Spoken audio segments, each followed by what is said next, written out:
गुजरात के मुख्यमंत्री नरेंद्र मोदी ने अपने चिर परिचित अंदाज में एक बार फिर केंद्र की यूपीए सरकार पर हमला बोला है। इस बार मोदी ने सरदार सरोवर नर्मदा बांध के गेटों के निर्माण की राज्य सरकार की मांग को नजरअंदाज करने के चलते यूपीए सरकार पर हमला बोला है। इसके साथ ही मोदी मौजूदा रेल रिश्वत कांड को लेकर भी जमकर बरसे। मोदी ने कटाक्ष करते हुए कहा कि केंद्र को अब सिर्फ भांजों और मामाओं को बचाने की चिंता रह गई है। मोदी राजकोट से लगभग 75 किलोमीटर की दूरी पर स्थित देवड़ा शहर में रैली को संबोधित कर रहे थे।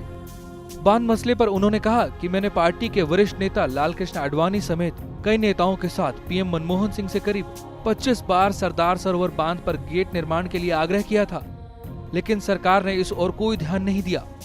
मोदी ने कहा कि केंद्र सरकार का अब राष्ट्र हित के मुद्दों से कोई सरोकार नहीं रहा।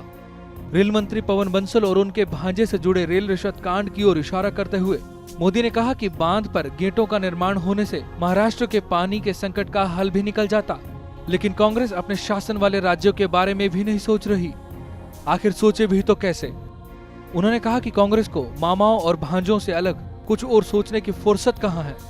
मोदी ने कहा कि उन्होंने पीएम को इस बात का भी आश्वासन दिया था कि केंद्र की इच्छा पर गेटों को सक्रिय किया जाएगा, लेकिन बावजूद इसके निर्माण कार्य की इजाजत नहीं दी गई।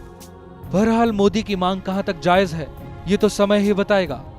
लेकिन एक बात तो साफ है कि इस मसले में केंद्र सरकार की सियासत का खामियाजा बेचारी जनता को उठाना पड़ रहा है। सुदर्शन न्यूज से प्रदीप शुक्ला की रिपोर्ट।